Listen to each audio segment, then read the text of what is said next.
the lesson transport. So basically what transport means? So it means carrying people and goods and services from one place to another. So this is very important for the progress of the country.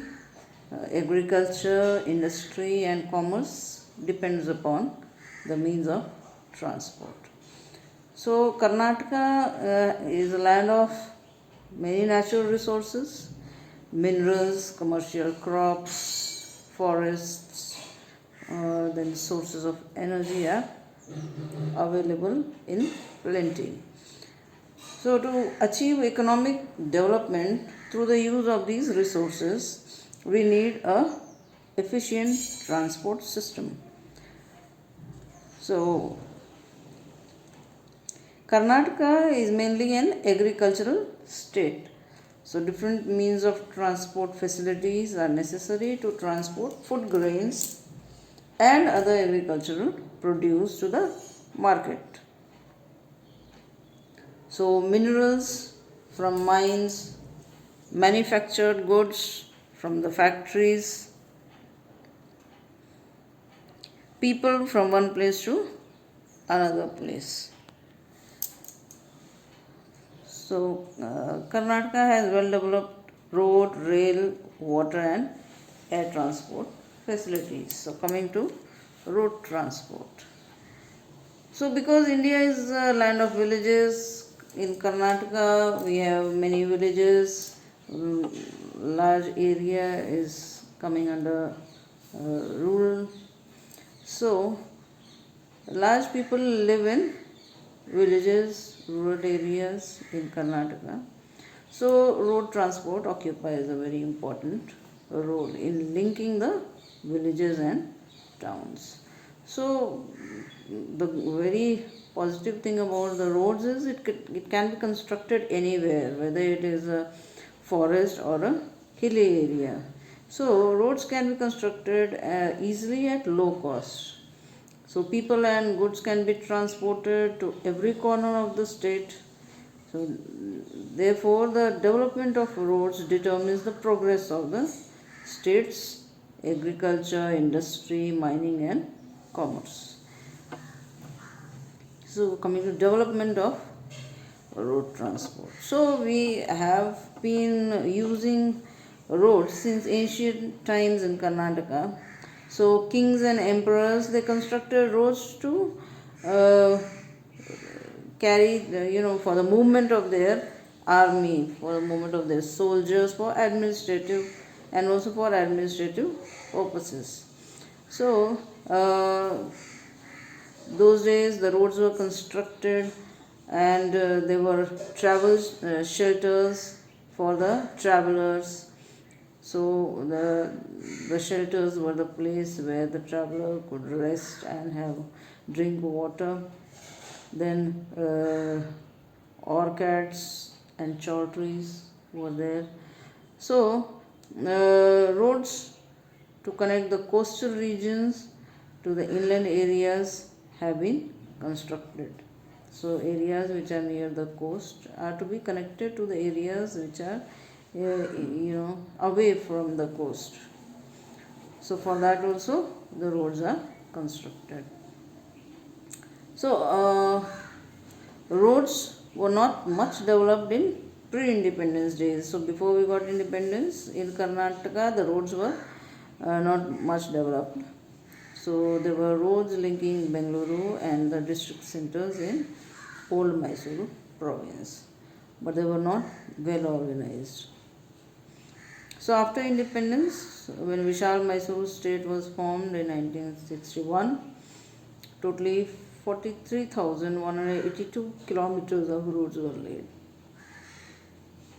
So now the total length of the roads is 2,31,062 kilometers, of which 35.7% is metal, that is Pakka road, and 64.3 are unmetal, that is Kacha road.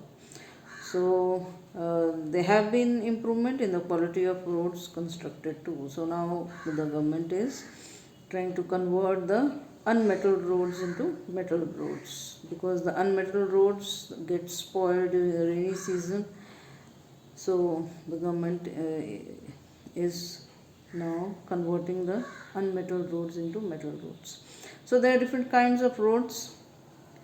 So basically these are classified into 4 kinds. So national highways, so roads which link the important cities, capitals of states, ports are called national highways. So these are the well planned wide roads which have 2-lane, 4-lane and 6-lane roads. So these are under the authority of central government. So central government is in charge for construction and maintenance of these national highways. So these are managed by National Highway Authority of India, NHAI. So at present we have 14 national highways in Karnataka. So they are not equally distributed amongst the districts of the state. So Uttar Kannada, Vijaypura, Belgavi, Shivamogga, Bengaluru, Tumkuru, these districts have more national highways. Raichur and Kodagu districts have no national highways. So National Highway NH4 and NH7 come under the National Highway Authority's Golden Quadrilateral Highway Project, as well as Corridor Project. So these have 6 lanes. So the main national highways passing through the state are NH 206, NH 209, NH 212, NH 13, NH 17, NH 48. So then we have state highways. So roads that link the capital city of Bengaluru with district headquarters, major towns and other highways are called as state highways. So these are constructed and maintained by the state government. So Belgavi has the longest state highway, whereas Bengaluru has the lowest. Then we have the district roads. So roads which link the district headquarters with taluk headquarters. So major towns, villages, railways and major highways are called as district roads. So construction and maintenance of these roads is under Zilla Parishad. So Tumkuru district has the maximum district highways and Raichur has the lowest. Then we have the village roads. So roads that link taluk headquarters with village and district highways are called village roads. So the construction and maintenance of these roads is under Taluk Panchayat and Village Panchayat. So the quality of these roads is not good, and in some parts it is very difficult to travel on these roads. So in addition to these types of roads, there are multi-purpose roads and roads under local administration. Then coming to railways. So railways play a very important role. This is the second most important mode of transport next to roadways. So this helps in economical travel. So it is not very expensive if you travel by trains, and for long distance the trains are much comfortable, and for transportation of goods also. So the first railway line in the state was opened for traffic in 1864. So this was between Bengaluru and Madras. So it was started by the Madras Railway Company. So by year 1956, the state had totally 2,595 kilometers of railway track belonging to Southern Railway Zone.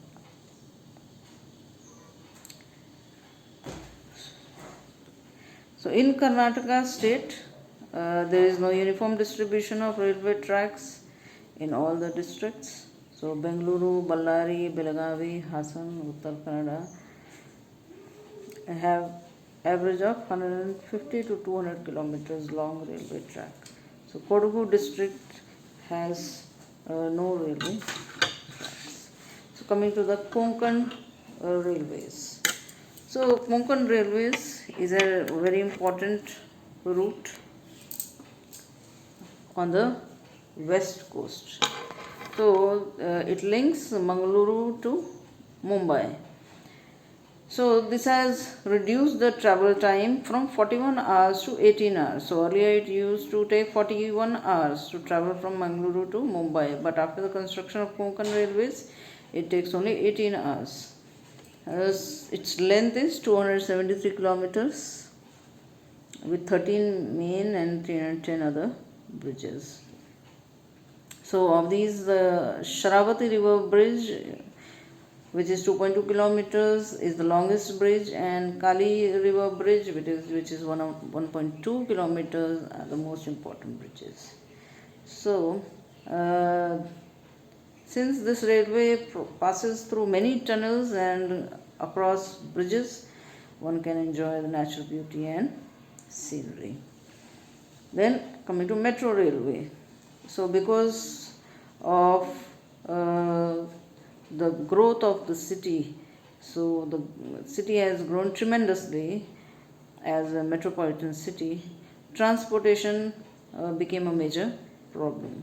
So to overcome this problem, Namma Metro Railway Transport Plan was implemented. So on 20th October 2011, the first metro rail between Baipanahalli and MG Road was started. So lakhs of people utilize this facility, and it has reduced the travel time from one place to another place. Then we have the air transport.